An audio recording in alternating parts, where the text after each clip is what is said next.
请用祷告开始我们今天的聚会，请用祷告开始我们今天的敬拜崇拜。在这分别为圣的日子里面，神很愿意听我们的祷告。我们在天上的神非常乐意我们站在破口的地方，为这地方，为你所知道的需要代祷的事情来祷告。你可以将他这些需要祷告的事情带到他面前，也将自己摆上。神愿意听我们祷告，他都知道我们的情况如何。天上的神非常知道我们的情况如何。让我们用祷告开始今天的敬拜。天上的父神，再次谢谢你为我在敌人面前摆设筵席，用油膏抹我的头。谢谢你愿意领我到青草水边，安歇在你的怀里。我们愿意在你的安排，在你的旨意里面，享受你所赐的平安，享受你所赐的喜乐。谢谢你，谢谢你，让我们这个时候朝见你的时候，静心能够遇见你，你也遇见我们。用你的爱紧紧抓住我们，叫我们不离开你的律法，叫我们遵你的旨意来行。谢谢你听祷告，祷告奉主耶稣的名，阿们。请跟你旁边的兄弟姐妹说平安，耶稣爱你，我也爱你。耶稣爱你，我也爱你。我们一起来敬拜。在他没有难成的事，在人不能的事，在神全都能。在上帝没有难成的事，我们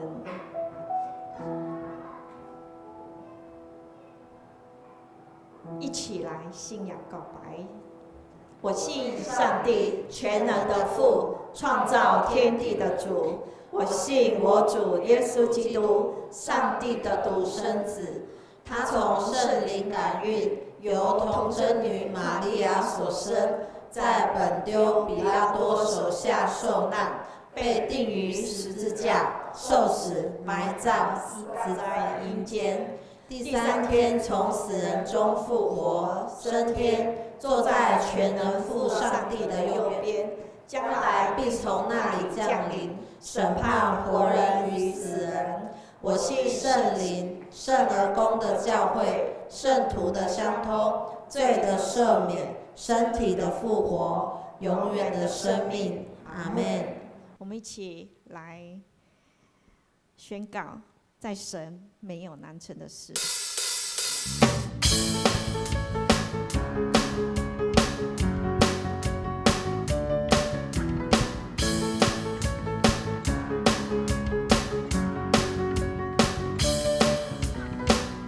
芥菜种的信心可以将大山挪开，相信神的应许可以跨越困难，信心的祷告神都听见，大声地宣告，勇敢向前。芥菜种的信心可以将大山挪开，相信神的应许可以跨越困难，信心的祷告神都听见，大声地宣告，勇敢向前。大声宣告，在你没有难成的事，没有难成的事，软弱和忧虑中，你不曾放弃我，你的应许不论有多少，在基督里都是阿们。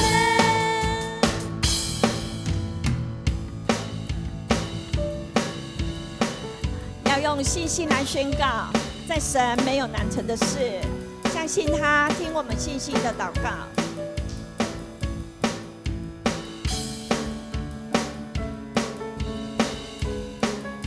我们这样信心，上帝会看顾我们，上帝会看重我们。芥菜种的信心可以将大山挪开，相信神的应许可以跨越困难，信心的祷告，神都听见，大声地宣告，勇敢向前。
基督里都是阿们，因为在他没有难成的事，他相信我们的祷告，我们诚心的祷告，他一定听，他一定听，因为他连你的头发都数算过，所以我们也来数算他的恩典。当我们信靠他的时候，他加给我们的力量，他给我们失去方向的盼望。谢谢他的亮光照亮我们的生命，让我们的生命不再一样。我信靠你，我信靠你。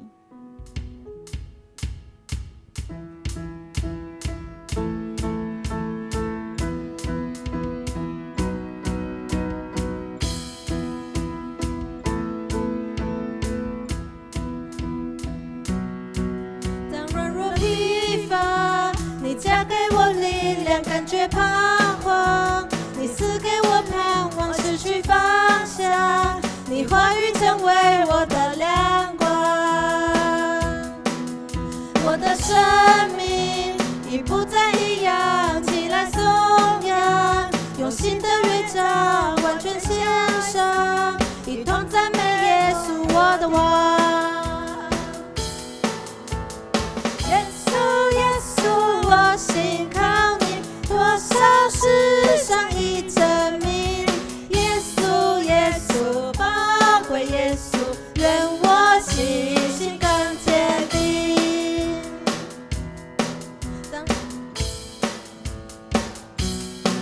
当软弱疲乏，你加给我力量，感觉彷徨，你赐给我盼望，失去方向，你话语成为我的亮光。我的生命已不再一样，起来颂扬，用新的乐章完全献上，一同赞美耶稣我的王。耶稣耶稣，我信靠你，多少世上已证明，耶稣耶稣，宝贵耶稣，愿我信心更坚定。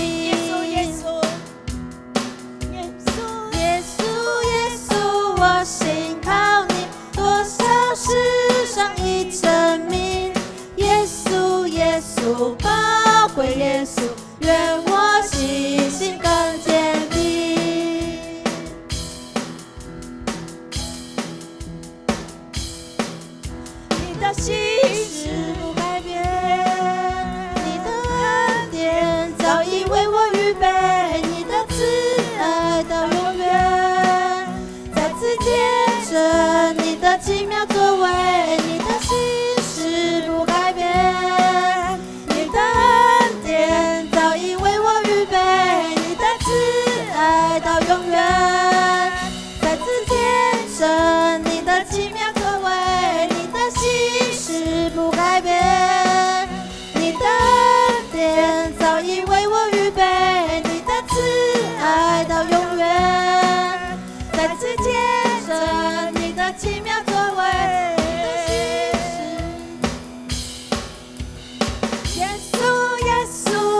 世上已证明，耶稣耶稣宝贵耶稣，愿我信心更坚定，愿我信心更坚定，愿我信心更坚定。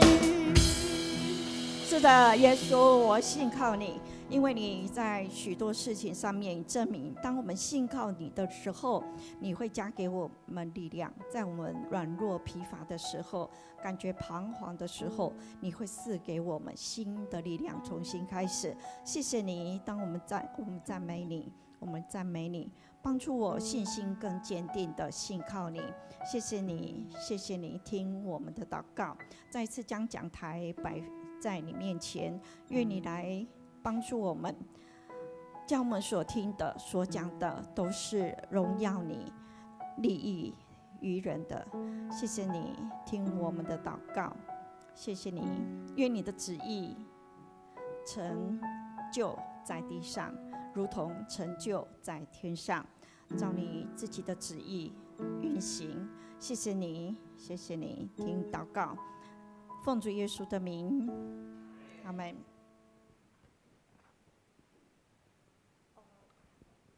再来是奉献。你若不懂得奉献的意义，你可以暂时不用奉献。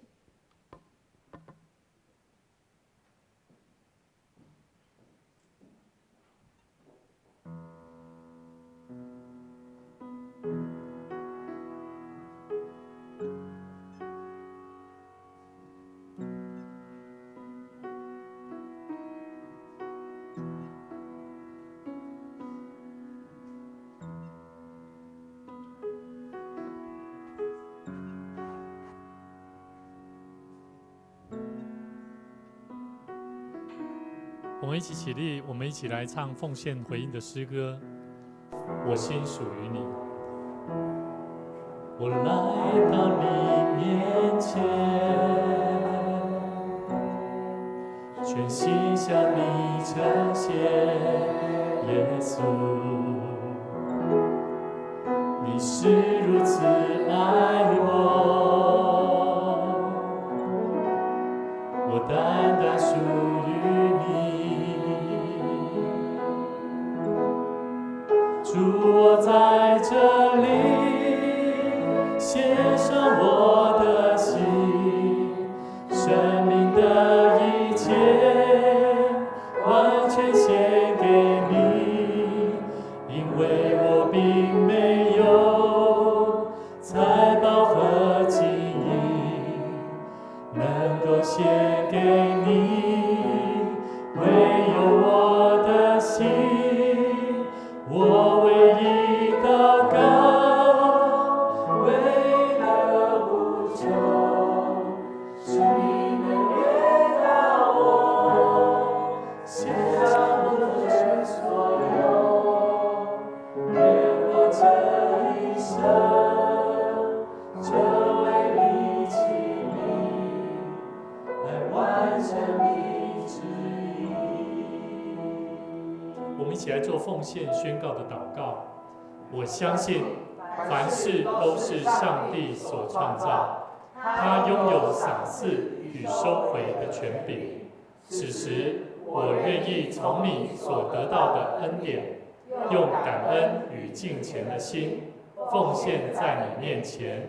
求主在我每次甘心乐意的奉献中，操练我更加顺服委身，分别我的生命。我相信奉献是栽种丰收的种子，我深信奉献是实践基督的生命，我确信奉献是生命主权的交托。求主按照你的信实与怜悯，赐福我们，保守你的教会，坚固你的百姓。奉主耶稣基督的名来求，阿们。请坐。这个时候，牧师来做大桥教会的消息报告。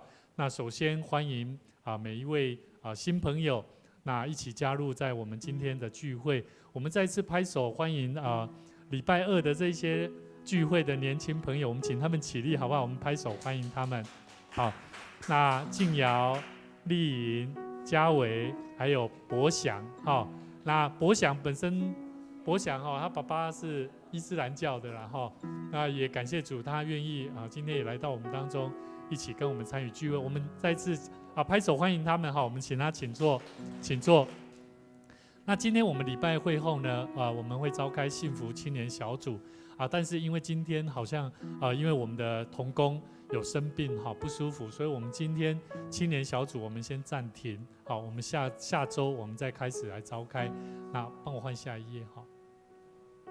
好，我们在今天早上刚刚他们以斯帖小组还有以诺小组，他们前往潮州的半日游。那我们也请在祷告当中纪念，求主带领他们能够今天非常愉快的进出得着平安。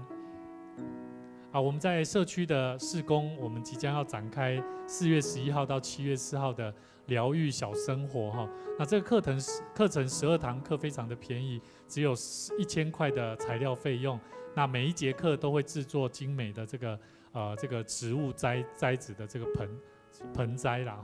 那也欢迎每一个，如果你是家庭主妇或者是在家里面的长者都非常欢迎你能够一起来到我们当中。我们的名额有限，只有10名那也请大家继续为这件事情来代祷。我们在4月27号我们的台语礼拜会后呢，我们会举行这个社区的卫生讲座，从大肠癌来防治看医疗的文化。那也期待每一个弟兄姐妹，包含年轻朋友那现在的饮食都是素食的世界还有 7的世界所以那我们真的有些时候我们要顾好我们的肠胃，肠胃其实是一个身体健康很重要的来源所以我们一定要学习一些该有的知识来帮助我们得着健康。好，那我们下一页。那我们即将在5月11号母亲节的主日，我们要来制作这个回顾影片。那邀请每一位弟兄姐妹能够找你们家里面你跟父母亲或者是照顾你的家人，那你跟他的合照，然后提供2张到1张到2张那在背后你可以附夹1张纸张，里面填写你跟这位这个亲人的最感动的几句话然后让我们能够做照片的标题。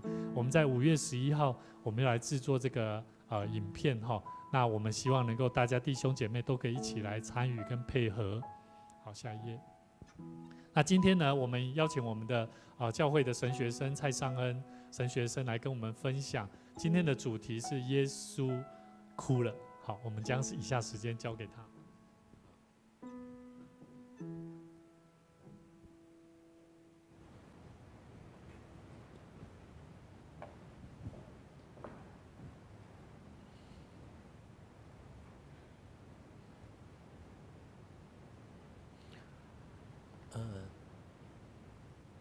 我们没有经文嘛，所以我觉得我们先来念一下经文，然后再来开始那我来念就好，我念给大家听那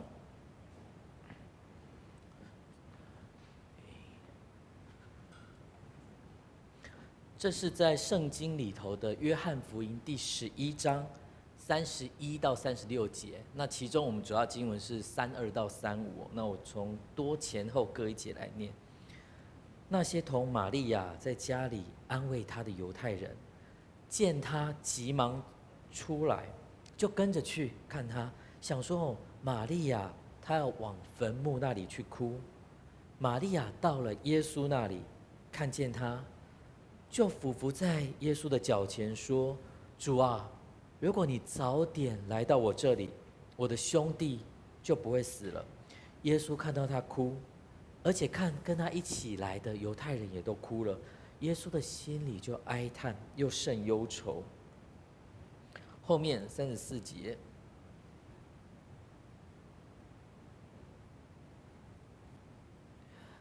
，34节，耶稣便说：你们把他安放在哪里？他们回答说：请主来看。耶稣哭了。犹太人就说：你看他爱这人是何等的恳切。以上就是今天的经文。我们今天的经文很特别，不长，但是主题也很特别，叫做耶稣哭了。亲爱的兄弟姐妹，我们大多数的人哦，有的人是从小在教会，但也有的人是后面才，像是今天第一次来的新朋友，都有。我们很多人在信仰的上面，其实已经有当过很长时间的基督徒，对信仰的认识好像也很深，但是也有的人是刚接触信仰的，比如我从小的时候，我在乡下长大，在那个朴子乡下朴子嘉义县，阿公他就会骑那个 Autobike 就是那个蹦蹦蹦蹦的那个老爷车他载我去古林教会后来呢，我爸爸接我到台北做手术，医我的眼睛那我们一家人呢，那时候的聚会地点是在新生高架桥下面的那个新生教会新生高架桥下的教会。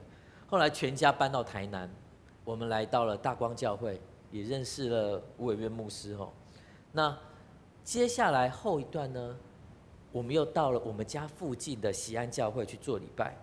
到了我念大学研究所的时候，我除了教会，另外也参加校园团契。出国到 Michigan， 也去 Ann Arbor 那边的教会。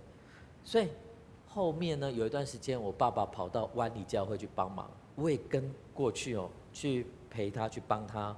后来爸爸妈妈上台北，那我除了湾里教会，我也有一段不短的时间在浸信会的洪恩堂火车站那边帮忙带小组。可以这么说，我们其实有不少人生活是跟教会结合在一起的。但是我不晓得大家有没有发现一件事情，就是我们的下一代或者是年轻人，比较年少的一代，这些有活力的年轻人，理论上他们年纪比我们轻很多嘛，所以他们应该在信仰上面，我们会觉得说，他们应该很有活力，他们应该比我们火热，比我们有热情，比我们有更多的追求。但实际上你会发现，为什么大多数的年轻人，他们看起来好像不是有很多的追求或很多的热情的感觉，甚至很多人不一定想来教会耶？为什么呢？我想我们要从一个略大一点的方向来看这件事。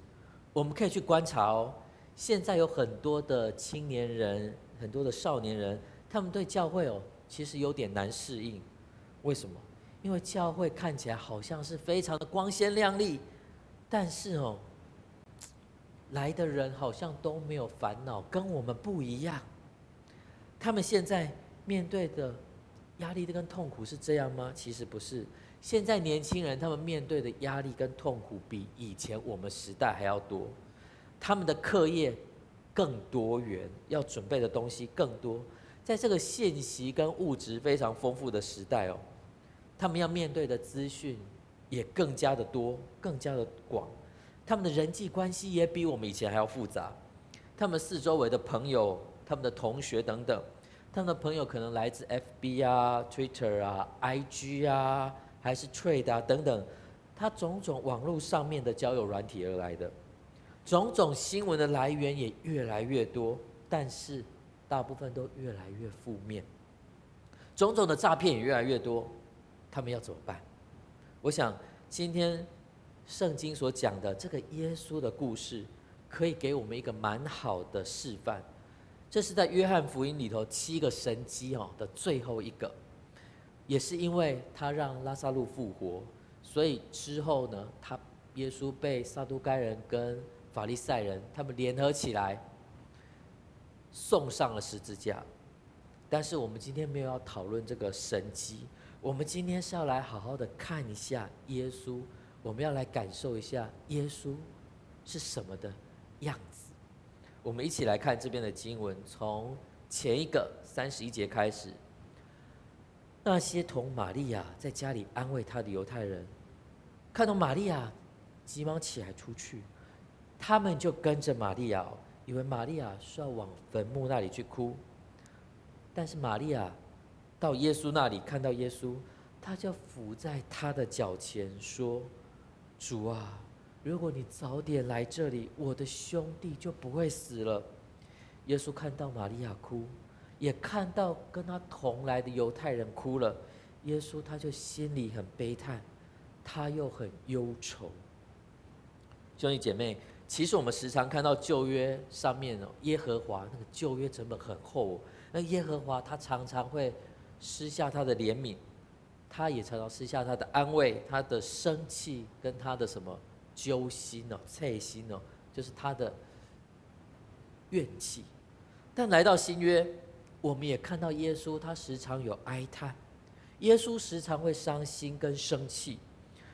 我们基督徒其实最重要的就是学耶稣的样式，学耶稣的教导，学习耶稣要怎么做。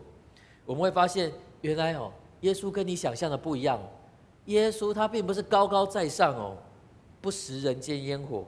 耶稣他是用行动跟受压迫的人站在一起，甚至耶稣会陪他们哀伤，耶稣会陪他们掉眼泪。耶稣绝对不是说，玛利亚，哎呀，你不要哭了，你的小弟拉撒路已经去天堂了啦。耶稣是不是这样讲？耶稣不是，耶稣是怎么讲？经文讲得非常的真实耶稣他是心里哀叹，又很忧愁。兄弟姐妹，我们很多人在教会都很久了，你有没有发现，我们对敬拜的解释是什么呢？你觉得我们对敬拜的解释应该是什么？我们着重在敬拜方面，认为敬拜者应该要用一个优良正面喜乐的方式来敬拜，甚至我们内心可能觉得这个才叫做正确的方式。现在其实有一个很现实的状况，如果一个牧者他要讲圣经，他讲到圣经中种种的压迫，特别是在旧约，你看到大先知书、小先知书大家都不想看、不想听。讲到圣经中描写那些苦难的书像是约伯记，还是诗篇里面很多的哀伤的诗歌大家都不想要看、不想要翻。有一个布道家叫大卫鲍森，我爸爸非常喜欢他，我爸爸还特别买了一堆他的书送我。那大卫鲍森他有一次讲到他为了一件事情感叹，那一次呢，他的讲道主题叫做地狱。结果呢，大家都听完没有任何反应但是他突然发现一件很神奇的事情，他发现奉献多1倍。他说其实蛮有趣的，我想大家应该猜得到为什么奉献会多1倍大家讲，我这样讲大家就知道了。所以大家你有没有发现，我们现在在教会里头，不管我们是在祷告，不管我们在敬拜，好像我们的内心感觉你就只要保持感谢喜乐就好，让人们觉得我们是不是敬拜只能够以喜乐的心灵来敬拜，或是可以 AKA 可以这样讲敬拜上帝的人，亲近上帝的人，一定是心中充满欢喜的人。但是你觉得教会的目的只有这样吗？其实实际上有非常多人他来到教会，他可能带着哀伤，他可能希望得到支持，他可能希望得到医治，他可能希望得到帮助。很多人来教会也想要自然的展现他的自我，但是教会给人的感觉是什么？教会是富丽堂皇、美轮美奂，每一个人都只有看到正面的颂赞，好像教会已经跟这个世界脱节了，一点都不真实。甚至有人讲到少年人为什么会流失，因为青少年他们的个性很真诚，青少年他们要的是真实，结果他们看到教会是怎么样？教会好像跟现实这个世界都不起来好像很不真实，甚至他们怀疑这是不是叫做假善、伪善，他们就渐渐待不住了。那请问各位同学，请问各位朋友，什么是真实？我们一起来思考你看到的新闻，现在社会的状况，这是一个很混乱的时代。我们前不久2021年开始两年，我们经历了疫情，我们的人都关在房子里，我们都很怕，我们的人心充满了慌张与害怕。我们发现我们的物价一直在上涨，你的房价也已经涨到大多数人刚出社会的年轻人都买不起的地步。俄罗斯跟乌克兰的战争超过3年，遍地焦土，超过1000万人没有房子住，流离失所，其中800万人已经跑到4周围的北约国家变成难民，甚至引发全球性的粮食危机跟能源危机。两边死亡超过100万人。不久前，俄罗斯还做了一件其实蛮糟糕的事，他把好几万名的乌克兰儿童抓到俄罗斯去。我想你应该可以猜得到他为什么要这样做。1年半以前，以色列军队进入加萨走廊，对巴勒斯坦强势的镇压，百姓也死伤很多。以色列他不断的在投掷炸弹，到现在还有差不多2万名巴勒斯坦人的尸体埋在建筑瓦砾堆下，还没有被挖出来。再加上前2天我们又遇到了什么？缅甸超过8级的大地震，听说死亡人数一直在增加，非常的多。我们之前台湾的921都还没有那么大，就已经有很多死伤了。缅甸那边又比较封闭，听说会死到3万以上，到最后，所以各国都非常的想要极力的进去救助。现在的社会是什么？现在的社会是一个很多人哀哭的世界。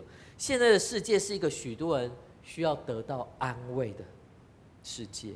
我想我们在座任何一个人，你只要看到这个世界上种种的不公义，看到战火下面人民的哀哭，想到那些欺负别人的人、压迫别人的坏人，他们邪恶或嚣张的面容，我想不论你是天上的天使，还是你是地上的使者，不论是你还是我们都没有办法违背良心的就很轻易的说啊，平安哦，平安哦，平安哦，平安哦，有平安不？有没有平安？有哦。其实哪有啊？哪有啊？事实上是没有嘛，因为这个平安是假的，这个平安就变成了廉价的恩典，就好像是被掳时期的先知耶利米，他去斥责那时代的先知，那时代的神棍说什么？从先知到祭司，你们都行事虚假，你们轻忽医治了我的百姓的损伤，说平安哦，平安了，其实没有平安。各位，如果你硬称这是平安的信息的话，那我们其实就变成了不顾民间疾苦的宗教了。所以，其实令人很忧心或很难过的是，现在的基督徒，我们常常会想到一件事，提到基督徒会想到伪善，甚至有人称作基督徒式的伪善。为什么？因为我们不是完美完全的人，我们每一个人其实都有他的缺点，不管是身体或心灵上，我们也都曾犯过错，甚至我们知道我们自己的软弱，知道我们自己的黑暗的想法，我们知道自己其实不够好，不够完全，我们是有罪的。我们也有受过很多的挫折，我们受过很多的伤害跟失落，但是呢，我们看起来是什么样子？我们看起来光鲜亮丽，大家看起来互相都一团和气，永远都好来好去。所以教会变成了只有正面赞美的声音，但是没有难过，没有哀哭，甚至我们需要在镜子面前摆自己的样子练习，以便更美化美好我们的言行、我们的芙蓉、我们的一切，让别人看起来我们是很好的。但其实我们人在我们的人生中不同的时刻，人生中不同的阶段，我们其实会有不同的烦恼。难道敬拜的时候，每一个人我们随时都唱得出我的心大欢喜，我的嘴要吟诗吗？我们可能会产生一种想法，哎呀，如果你还在烦恼你内心的问题你根本就不能真诚的去敬拜上帝啊。所以现在你就把你的问题放在一边，我们在上帝的殿内不要为了世界上这些事情烦恼挂虑啊，你就看上帝，赞美上帝就对了。哇，听起来好像很美，对不对？很真很美。可是渐渐的，我们这个悲伤，我们这个烦恼就变得不在教会中存在了吗？就在教会中消无了吗？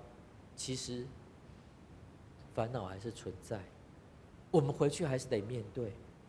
但是现在华人的主流社会，你会发现一件事情：我们对耶稣，我们对上帝哀求、啼哭，我们求上帝来解决我们人生中遇到的困难，人生中遇到的难题，好像会被认为是什么？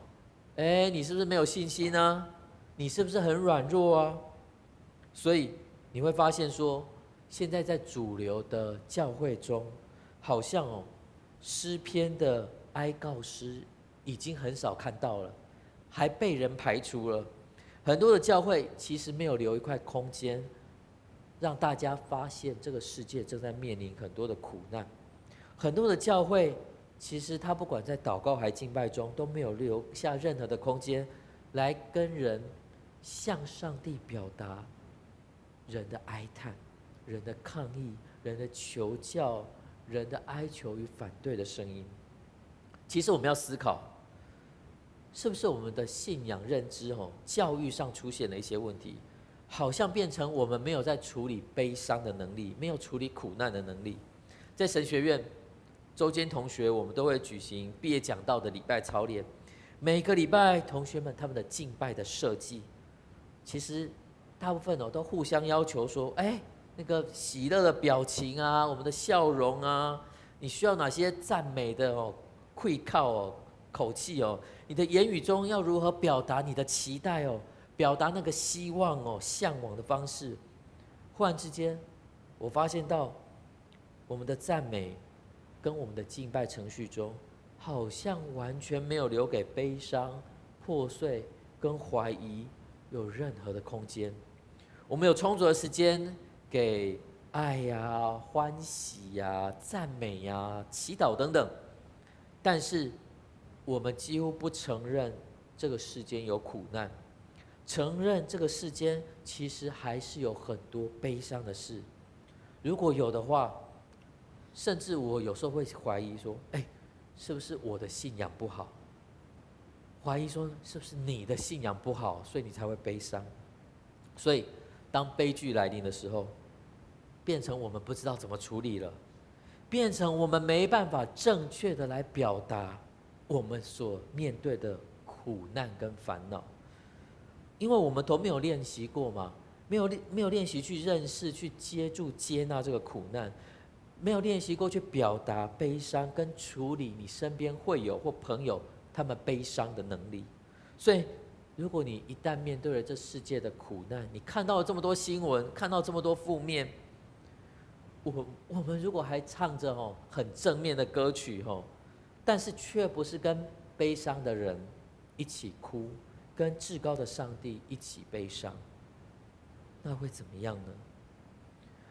也是因着很多的教会其实容不下我们悲伤负面的经历，所以我们在悲伤来的时候其实准备不足的。人们甚至学会了去否认你自己真实的情感，因为既然容不下这些负面的情感，我们就干脆隐藏起来，干脆学着把它藏起来。所以很多的青年人他们会有不真实的感觉，特别是当他们出社会，开始面对社会的真实与社会的凶恶，他们会感觉原来社会才是真实的，原来这个世界是真实的，教会变成是假的，甚至教会是不一定需要的、不必要的。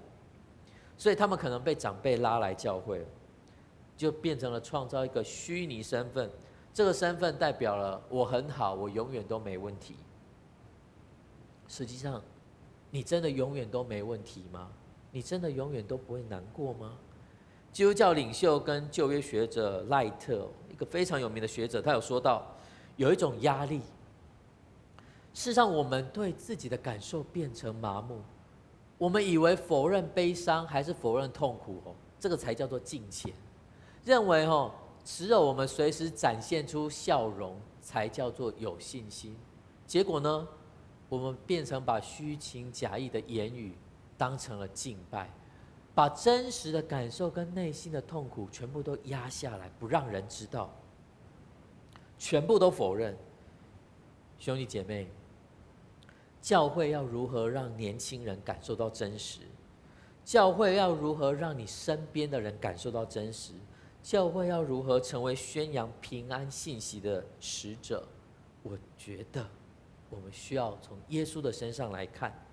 第一点，我们要先承认这个世界充满了种种的不公义，充满了种种不公义的世界是真实的世界，所以我们安慰对方不仅只是个人心灵的感受，我们还需要去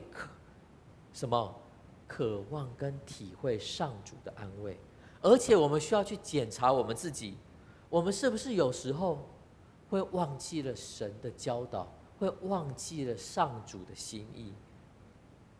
第二点，哭吧，不要再被别人说基督徒死都没人哭。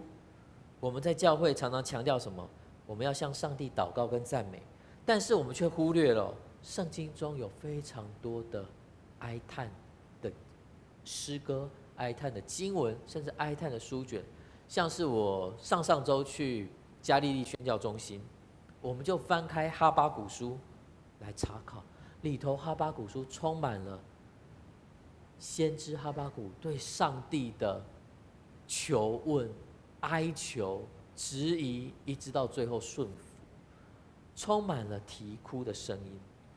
我们看到耶利米书里头更多。当我们读到诗篇，我们发现我们好像都习惯看赞美诗，但忽略了诗篇中哀告诗其实比赞美诗还要多。保罗他在罗马书12章15节提醒我们，我们要跟喜乐的人同喜乐，但是也要跟哀哭的人同哭泣。如果现在的教会我们只能找到喜乐，却禁止哀哭，赶走悲伤，如果我们想要让教会成为安慰人的避难所，成为支持人面对苦难的场所，那我们应该怎么做？我们的方式绝对不是把教会当成无苦难的地方，所以来教会只能够正面，只能够有正面的见证，不能够负面的啼哭。教会里头绝对不会有悲伤、孤独、恐惧、愤怒等等的情绪。教会里头也不能够挣扎、哀痛、痛苦、啜泣，甚至质问的负面行为。教会里头也不能够有失败、意外跟灾难等等的情况。这样子就变成了我们的教会对教会的共识，就是如果你失落，你就是有问题；如果你悲伤哦，你就是有问题；如果你哭泣哦，你就是有问题；如果你恐惧，你是有问题；你挣扎，你是有问题；你愤怒，你是有问题；你甚至质问上帝，你就是有问题。实际上，让我们来看后续的经文，请容我慢慢来读。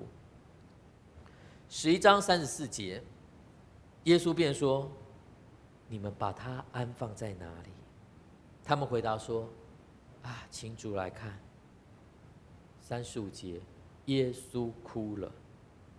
36，犹太人就说：“你看他爱这人是何等的恳切。”约翰福音11章35节是整卷圣经里头最短的经文，原文就 dak rosanho yasus， 很短的经节。在这节圣经的原文中，耶稣的哭跟玛利亚还有其他犹太人的哭，他们的用的字其实是不同的。耶稣，我们都知道耶稣受到什么？耶稣他受到了讥笑，耶稣他受到了鞭打，甚至犹太人将耶稣送去给罗马政府审判，然后钉在十字架上。但是耶稣在这过程中都没有流眼泪。可是就在他前往赴死的最后一站，他前往耶路撒冷前的最后一站，他去拜访他朋友的时候，耶稣就陪着他的朋友哭。玛利亚和其他人的哭泣，他们是对着亲人的死亡流下眼泪，但是耶稣的泪水却是因为耶稣陪着玛利亚、马大而哭。因为耶稣面对人类的苦难，因为耶稣面对人类的忧闷、人类的痛苦，所以耶稣流下了眼泪。可能将圣经节划分的人，看到这几个字，耶稣哭了，他的手忍不住停下来。我相信划分经节的人，他是察觉到了什么，所以才将耶稣哭了这4个字圈作一节。可能他是被这个故事感动，可能他不得不放下手中的工作，也流下了眼泪。圣经告诉我们，耶稣哭了，只有短短的几个字，我们需要慢慢的看，我们需要用心的看。如果你看圣经跟我一样，我看书其实很慢，都是慢慢看，相信你也跟我一样会有相同的感受，相同的感动，跟早先将圣经节划分的人一样，感觉这个地方会让人不得不停下来，慢慢的再读一遍。所以呢，为什么我们要去取笑别人在哭泣呢？我们要的应该是学习主耶稣的样式，我们要成为传递上主安慰的使者，传递信息的使者。我们发现耶稣跟他的朋友拉撒路死的时候，耶稣是流下眼泪的。这时候耶稣在哭，他根本没有去在意别人会看到或听到，耶稣都没有去在意别人或看到或听到了。那我们为什么要因为哭泣就觉得丢脸呢？大卫在诗篇51篇说，上帝他所爱的祭就是忧伤的灵，神啊，忧伤痛悔的心你必不轻看。他也在诗篇56篇的祷告中说，我几次流离你都记数，求你把我的眼泪放在你的皮带里头，记在你的册子上。上帝他捕捉人的眼泪，上帝他捕捉我们眼泪的画面充满了真实，充满了意义。他看到我们的悲伤却不看清，就像是耶稣他来到伯大尼，跟玛利亚跟马大这些哀哭的人一起哀哭，一起流下泪水。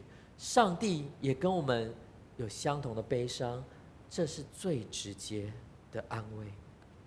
兄弟姐妹，因为耶稣哭了，所以我们知道神他不只是高高在上，在天上看到我们的痛苦，也是因为耶稣哭了，让我们深深体会到这位救主是会安慰伤心的人，他是会同理伤心的人，他是愿意跟痛苦的人、病痛的人、受苦难的人、受压迫的人站在一起的主。圣经提醒我们，在教会中真实的爱是什么？圣经提醒我们，真实的平安是什么？苦难虽然很残酷又现实，但是苦难一定会过去。我们每一遍说啊，我平安不？有没有平安？不仅你是要跟欢喜的人一起欢喜，你也是要跟苦难的人站在一起。成为一个基督徒，我们不是要让自己远离苦难跟软弱，甚至看不到别人的苦难跟软弱。我们不是要吝啬跟痛苦的人站在一起，我们其实是应该要实实在在的去陪伴他们。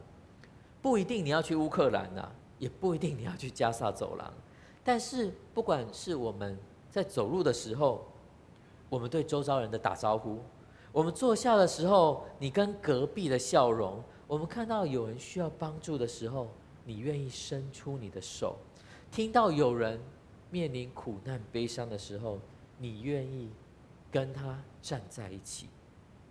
让我们低头来祷告。主，感谢你在我们生命中的引导。上帝啊，你知道我们的软弱，恳求你带领。现今的世界充满混乱，战争不断，人心浮动。乌俄战争超过3年，人民流离失所。以色列跟哈马斯的战争对巴勒斯坦造成极大的伤亡。缅甸前2天刚发生规模超过8级的大地震，造成大范围的伤亡，死亡人数这几天一直在飙升。主啊，我们需要你的保守；主啊，我们需要你的安慰；主啊，我们需要你的平安。我们也需要你光照我们前面的道路，光照幸福的人。主啊，你也光照哀哭的人。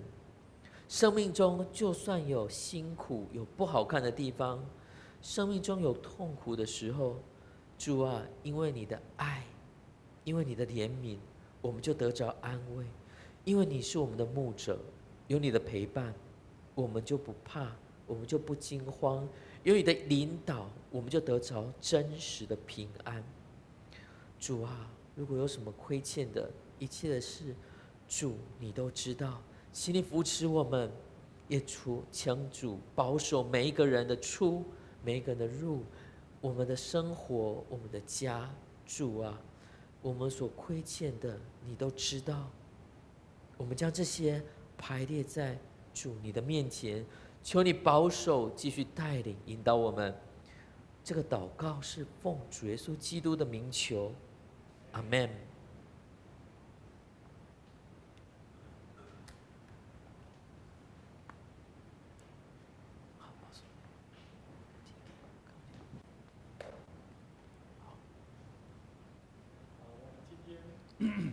今天聚会到这边哈，那我们现在呢有几个问题哈也期待我们大家一起来讨论一下啦哈。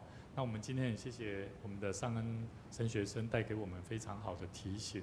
其实来教会不是没有苦难的啦，其实每一个人生活当中都还是要面对不同的经历，但是更重要的是我们要如何从神所带给我们从圣经的真理，能够活出一个神所要我们活出的生命，这个也是一个更重要的目标了哈。所以我们可以一起来讨论看看，你来教会最开心的事是什么？我们我们年轻朋友。